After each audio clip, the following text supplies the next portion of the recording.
आज का हमारा क्या टॉपिक है जो हम पढ़ेंगे? What is our topic? Read करो एक बार। हाँ, ऑक्सिलरीज टू ट्रेड। ये मैंने आपको पहले भी बताया था, हमारे दो टॉपिक होते हैं, एक होता है ट्रेड, एक होता है ऑक्सिलरीज टू ट्रेड। आप पहले, मैं इससे पहले आज के टॉपिक पे आगे बढ़ो, आप मुझे इतना बता दो ट्रेड क्या होता है। नहीं। हाँ, ट्रेड। नहीं मैं, नहीं ट्रेड क्या होता है सिर्फ। हाँ, ओनली ट्रेड।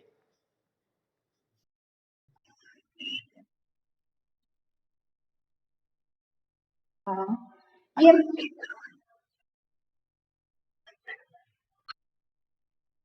हाँ, वेरी गुड। ट्रेड मतलब सिर्फ होता है buying and selling of goods. आप अपनी चीजों को खरीद रहे हो, आप अपने चीजों को बेच रहे हो इन रिटर्न ऑफ, क्या अर्न करने के लिए ये सब कर रहे हो आप?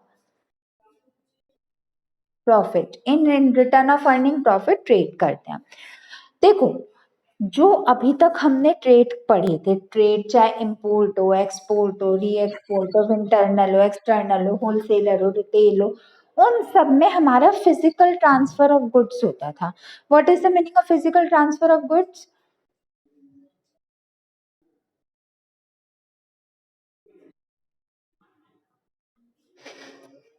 चीज, चीजों को एक्सचेंज करना।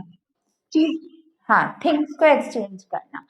लेकिन ये जो हमारा ऑक्सिलरीज टू ट्रेड है, ऑक्सिलरीज को हम एड्स टू ट्रेड भी कहते हैं, मतलब एक्स्ट्रा, ट्रेड से एक्स्ट्रा। ये वो चीजें होती है, इसमें भी व्यापार तो होता है, लेकिन इसमें हमारी सर्विसेज ट्रांसफर होती है। ऐसा मैंने आपको बिजनेस प्रोफेशन और एम्प्लॉयमेंट में से किसी एक में भी बताया था, जिसमें आपका फिजिकल ट्रांसफर ऑफ गुड्स नहीं होता था और सिर्फ आपकी सर्विसेज एक्सचेंज होती थी। वो क्या होता था, आप मुझे उसका नाम बताओ। एक चीज मैंने आपको बताई थी, बिजनेस प्रोफेशन और एम्प्लॉयमेंट में से, जिसमें हमारा फिजिकल ट्रांसफर ऑफ गुड्स नहीं होता था, सिर्फ हमारी सर्विसेज एक्सचेंज होती थी। वो क्या होता था, वो आप मुझे बताओ। तीन ऑप्शन है आपके पास, आपके स्क्रीन पे, बिजनेस, प्रोफेशन या एम्प्लॉयमेंट। बताओ।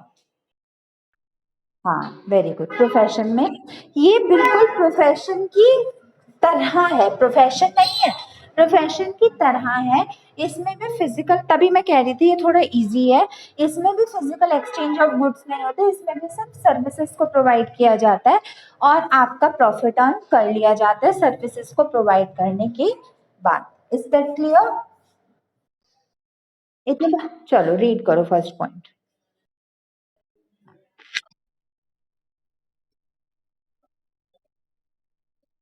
ऑक्सिलरीज टू ट्रेड भी हमारा एक काइंड का ट्रेडिंग मेथड है, जिसके थ्रू आप ट्रेड कर सकते हो, जिसके थ्रू आप प्रॉफिट को अर्न कर सकते हो। एक हमारा ट्रेडिंग मेथड है। जैसे हमारे इंट्रापोर्ट, एक्स्ट्रापोर्ट और इम्पोर्ट एक्सपोर्ट, होलसेलर, रिटेल, ये सारे थे ना, ऐसे ये भी एक हमारा ट्रेडिंग मेथड है।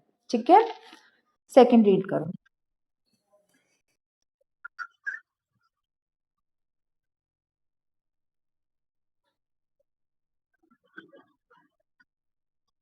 ये मैंने आपको डिटेल में प्रोफेशन में भी समझाया था। जो ऑक्सिलरीज टू ट्रेड होता है, इसमें हमारा physical exchange of goods and services नहीं होता। इसके बदले में सिर्फ हमारी सर्विसेज प्रोवाइड करी जाती है, लाइक प्रोफेशन। और आप इन रिटर्न अपना जितने भी आपकी फीस है, जितना भी आपका प्रोफेशन चार्जेस है, या जितना भी आपके पैसे हैं, आप उन्हें अर्न कर लेते हो। इसके अलावा और इसमें कोई भी काम नहीं होता। क्लियर?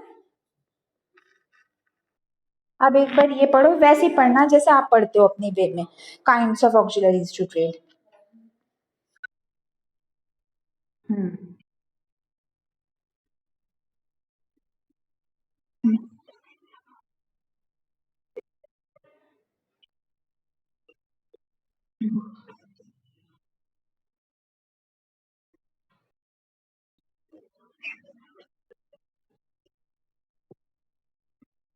Very good.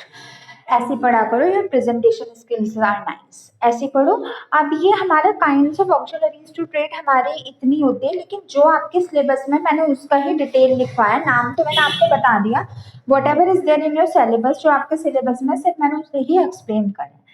ये आप एक चीज इसमें कॉमन देखो, चाहे बैंकिंग हो, चाहे इंश्योरेंस हो, चाहे ट्रांसपोर्टेशन हो, चाहे आपका वेयर हाउसिंग हो, कम्युनिकेटिंग हो, एडवर्टाइजिंग हो, पैकिंग हो, इसमें हमारे को physical exchange of goods and services होता है? बताओ। इन जितनी भी मैंने आपको ये काइंड्स लिखवाई है फ्लो चार्ट में, इनमें क्या हमारा फिजिकल गुड्स एक दूसरे के साथ एक्सचेंज होते हैं?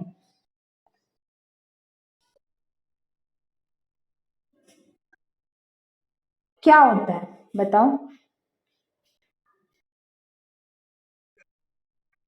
नहीं, एड से मैंने आपको कह दिया, सपोज करो आप मेरे कोचिंग का प्रमोशन करो, क्या किसने दिया? कुछ भी नहीं, सिर्फ आपने प्रमोट किया। ऐसे हीरो हीरोइन आके किसी भी गुड्स का प्रमोशन करते हैं, क्या उन्होंने किसी को दिया? पैसे लिए? बस। नहीं होता किसी में भी इसमें गुड्स एंड सर्विसेज में फिजिकल एक्सचेंज नहीं होता, सिर्फ हमारी सर्विसेज ही ट्रांसफर होती है। चलो, अब हम पढ़ते हैं बैंकिंग। बैंकिंग अभी आप रीड करना। और एक बात सुनो, ये बैंकिंग ना हमारे 12th के 3 चैप्टर बैंक के बेसिस पे। व्हाट आर बैंक, उनके फंक्शन क्या होते हैं, उनके टाइप्स क्या होते हैं, मैं 12th में बताऊंगी। पहले बस आप इतना पढ़ लो बैंकिंग होता क्या है। बैंक, मुझे इतना बताओ बैंक का क्या काम होता है? आप बताओ, जर्नल बताओ। What is the work of a bank? Cash deposit करना और लोन प्रोवाइड करना। बैंक का काम होता है जिनके पास एक्सेस मनी होता है, जिनके पास ज्यादा पैसा होता है, उनके उस पैसों को रखना, अपने पास डिपॉजिट करना। और जिनके पास कम पैसा होता है, जिनको लोन की जरूरत होती है, उनको पैसे लोन में देना। और जो बीच का प्रॉफिट होता है ये बैंक रखता है अपना। जैसे जब ये हमसे, हमारे पास ज्यादा पैसे होते हैं, हम डिपॉजिट करते हैं तो हमें कम इंटरेस्ट देता है, जिनको लोन लेता है उनको ज्यादा लेता है। जो बीच का पैसा होता है वो बैंक की इनकम होती है। खैर अभी आप इतना मत डिटेल में समझो। अगर एक आधा चैप्टर आगे बिजनेस में हुआ 11th में तो मैं करवाऊंगी, वरना 12th में आपका इकोनॉमिक्स का चैप्टर है, तब मैं आपको समझाऊंगी। अभी के लिए आप इतना समझ लो, बैंकिंग हमारी एक ऑक्सिलरीज टू ट्रेड होता है। इसमें हमारी सर्विसेज प्रोवाइड करते हैं। आप बैंक में जाते हो तो उसमें कोई हमारा गुड्स एंड सर्विसेज को ट्रांसफर नहीं होता, सिर्फ इसमें हमारी सर्विसेज प्रोवाइड करती है एक पर्सन से दूसरे पर्सन की तरफ। क्लियर? चलो फर्स्ट पॉइंट पूरा ही रीड कर लो, चलो छोटे छोटे ही है 3 पॉइंट।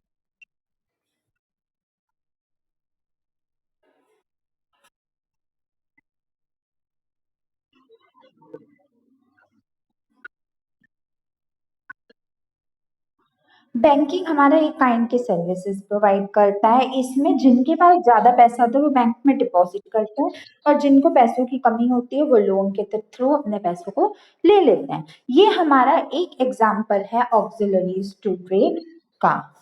इतनी बात समझ आई? चलो सेकंड रीड करो।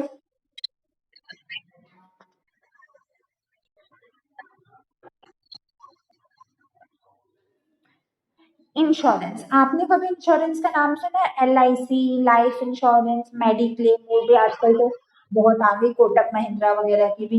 इंश्योरेंस का काम क्या होता है आप मुझे बताओ, what is the work of insurance?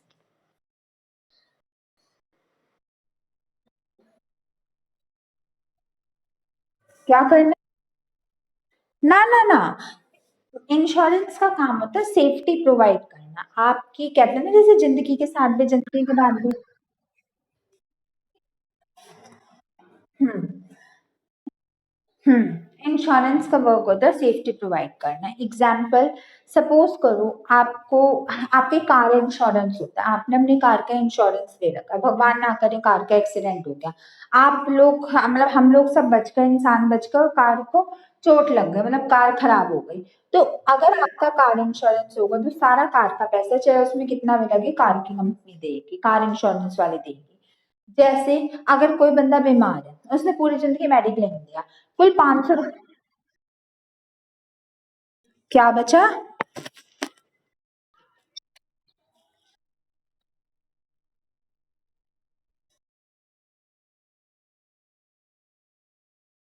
देखो मैं बताती हूँ, हर साल की आपकी ईयरली स्कीम भी होती है, मंथली स्कीम भी होती है। जैसे मेरी हमारी कार है तो उसमें हमने ईयरली स्कीम ले रखी है।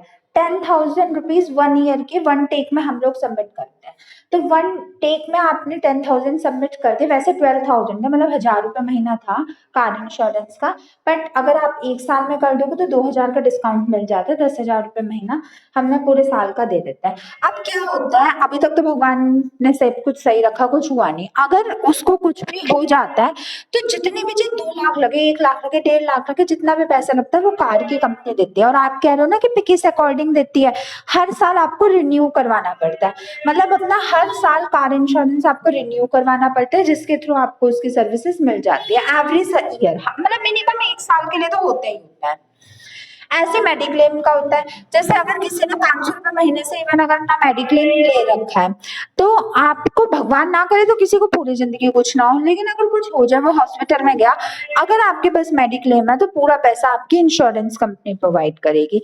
तो इंश्योरेंस का काम होता है सेफ्टी प्रोवाइड करना, इंश्योरेंस का काम होता है आपको बीमारियों से या अनफॉर्सीन आपके कह सकते हो जो अनप्रिडिक्टेबल आपके लॉसेस हो सकते हैं, या अनप्रिडिक्टेबल जो चीज आपने प्रिडिक्ट नहीं किया आपको नुकसान पहुंच सकता है, उससे रिलेटेड आपको बचाता है इंश्योरेंस।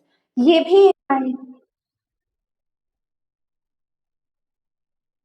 करवा सकते हैं, बिल्कुल करवा सकते हैं, सेफ्टी तो अपने हाथ में, मैं कह रही हूँ नहीं, अगर भगवान करे किसी को कुछ ना हो तो ना हो, खैर कौन अपना पैसा लेने के लिए ये कहेगा कि हमें कुछ हो, तो ना हो तो भी आप वैसे भी करवा सकते हो, खुश हो ठीक हो तो भी करवा सकते हो। जो शॉपकीपर्स होते हैं वो अपने गुड्स का इंश्योरेंस करवाते हैं, फैक्ट्रीज में फायर इंश्योरेंस करवाते हैं, अगर आग वाग लग जाए तो खैर मैं तुम्हें एक स्टोरी बताऊंगी, जब कोचिंग में आओगे तब बताऊंगी, छोटी सी है फायर इंश्योरेंस के बेसिस पे, तो तब मैं बताऊंगी आपको।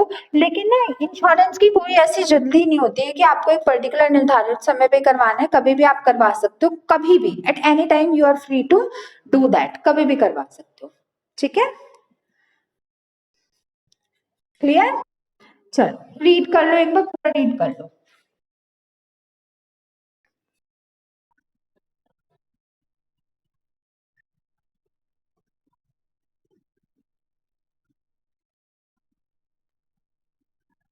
देखो ये भी हमारी एक काइंड की सर्विसेज ही प्रोवाइड करती है, कैसी सर्विसेज, हमें लॉस से, आने वाले लॉसेस से बचाती है, सेफ्टी प्रोवाइड करती है। बहुत सारे, हाँ बहुत सारे काइंड्स के हमारे इंश्योरेंस होते हैं, जैसे car insurance, mediclaim, life insurance, LIC, goods insurance, बहुत सारे काइंड्स के हमारे इंश्योरेंस होते हैं। और इनमें भी हमारा physical exchange of goods and services नहीं होता। तो meaning of physical exchange of goods and services होता है कि हमने किसी चीज को फिजिकली कुछ चीज बेचते नहीं है, सर्विसेज वो भी प्रोवाइड करते हैं, सर्विसेज हम भी प्रोवाइड करते हैं। क्लियर? थर्ड रीड करो, पूरा रीड कर लेना, ये इजी है। हाँ,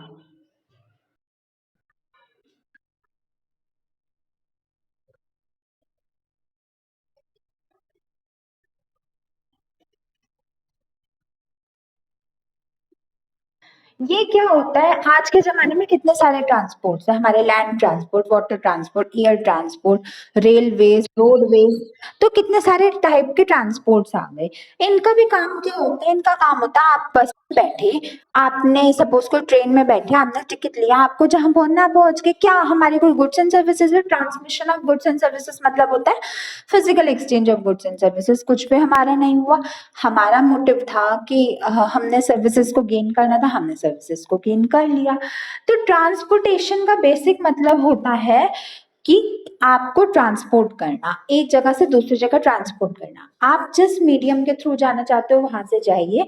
इसमें भी हमारे transfer of goods and services नहीं होता, सिर्फ सर्विसेज प्रोवाइड की जाती है, और आपकी ऊपर डिपेंडेंट, आप कोई सा भी ट्रांसपोर्ट यूज कर सकते हो एक जगह से दूसरी जगह जाने के लिए। क्लियर? चलो नेक्स्ट, ये पहले मैं आपको, रुको थोड़ा सा, मैं आपको इसके पहले मैं बता देती हूँ क्योंकि ये टॉपिक इससे पहले आपने नहीं पढ़ रखा। वेयर हाउसिंग, वेयर हाउसिंग आजकल इंडिया की एक बहुत बड़ी नीड बन चुकी है। वेयर हाउसिंग्स में बहुत सारी जॉब्स भी होती है, मेरी एक कजन है, मेरी सिस्टर है, वो भी वेयर हाउसेस में, मतलब वसुंधरा रहती है तो वसुंधरा में जॉब करती है वेयर हाउस में। वेयर हाउस का मतलब होता है, पुराने जमाने में होते थे गोडाउन्स, आपने नाम सुना होगा शॉप्स के गोडाउन्स, सुना है? स्टोर रूम, जैसे आपके घर का एक्स्ट्रा, आपके घर का एक्स्ट्रा सामान कहाँ रखा जाता है बताओ? स्टोर रूम में, हाँ स्टोर रूम में ऐसे, हाँ स्टोर रूम में रखा जाता है। ऐसी जो आपकी शॉप्स होती हैं, तो शॉप्स का एक्स्ट्रा सामान गोडाउन्स में रखा जाता है। तो जो बड़ी बड़ी कंपनियां होती हैं उनका एक्स्ट्रा सामान वेयर हाउसेस में रखा जाता है। वेयर हाउसेस, वेयर हाउसेस एक ऐसी जगह होती है, आप ये मान लो गोडाउन्स का अच्छा रूप, इसमें आपके जो एक्स्ट्रा गुड्स एंड सर्विसेज होते हैं, जैसे सपोज करो कोई क्रॉप्स है, कोई अनाज उगाए, ठीक है, उनकी इतनी अभी नीड नहीं है, मतलब अगर 50 किलो चाहिए तो 50 किलो आ गए। आवाज आ रही है सलोनी? हाँ, तो अगर 50,000 के आपने 50,000 किलो अगर आपकी चीजें देनी थी तो वो 50,000 किलो आपने दे दी। उसके अलावा जो बचे हुए हमारे एक्सेस गुड्स हुए कि वो कहाँ जाएंगे, उन्हें वेस्ट थोड़ा ना करना, कितनी मेहनत से हो गया, तो वो वेयर हाउसेस में चले जाते हैं। वेयर हाउसेस का काम होता है एक्स्ट्रा चीजें जिसकी नीड उसी वक्त नहीं है उनको स्टोर करना, उनको स्टोर करना, उनको बचा के रखना। तो जितना सामान की जब रिक्वायरमेंट होती है कंट्री को तब तब वो देते रहते हैं। क्लियर? समझ गए?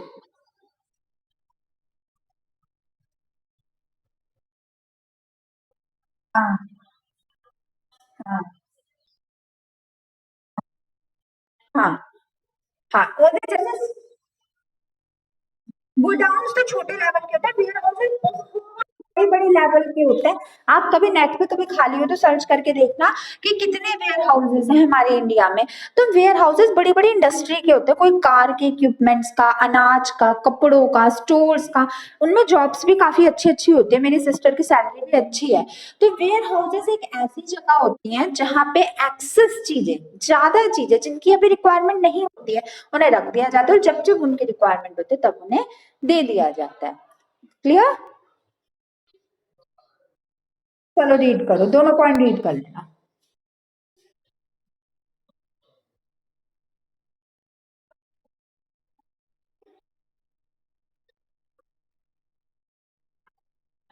ये वही काम करते हैं वेयर हाउसेस, स्टोर रूम्स का, स्टोर गोदाम्स का। इनका काम होता है गुड्स को स्टोर करना, रॉ मटेरियल्स को स्टोर करना, और जब तक उन्हें स्टोर करना जब तक उनकी रिक्वायरमेंट नहीं होती। जब उनकी जरूरत होती है उन्हें निकाल के दे दो, और जब तक उनकी रिक्वायरमेंट नहीं होती तब तक उनको अपने पास सेव करो। क्लियर? लास्ट है तो हमारा, एक मिनट। एडवर्टाइजिंग मतलब होता है गुड्स का, चीजों का अपना प्रमोशन करना। आप अपनी प्रमोशन करो जिससे आपकी चीजों की सेल बढ़े रहे। एडवर्टाइजिंग में भी हमारी कोई भी गुड्स एंड सर्विसेज का ट्रांसफर नहीं होता, सिर्फ हमारी सर्विसेज प्रोवाइड की जाती है। क्लियर? रीड कर लो तीनों पॉइंट। हाँ तीनों पॉइंट रीड करो।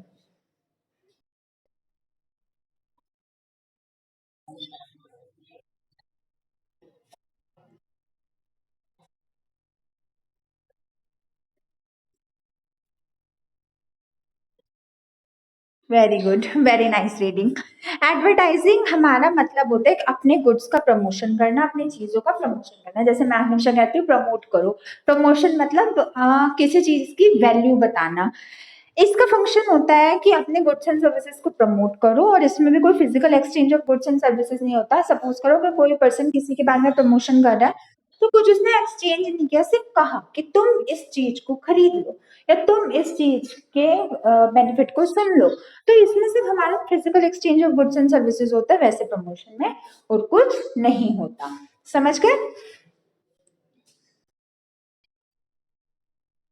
मैं बता रही हूँ इसमें physical exchange of goods and services नहीं होता।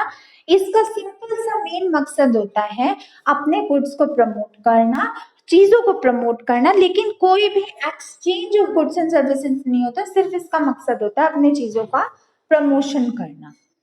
समझे? हाँ। क्लियर?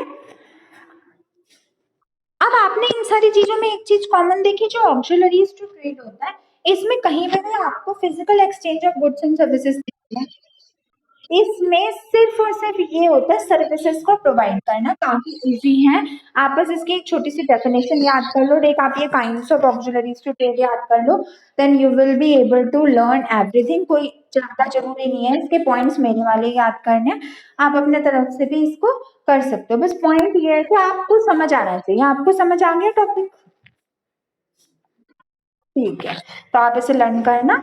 और कोई डाउट हो तो पूछ लेना।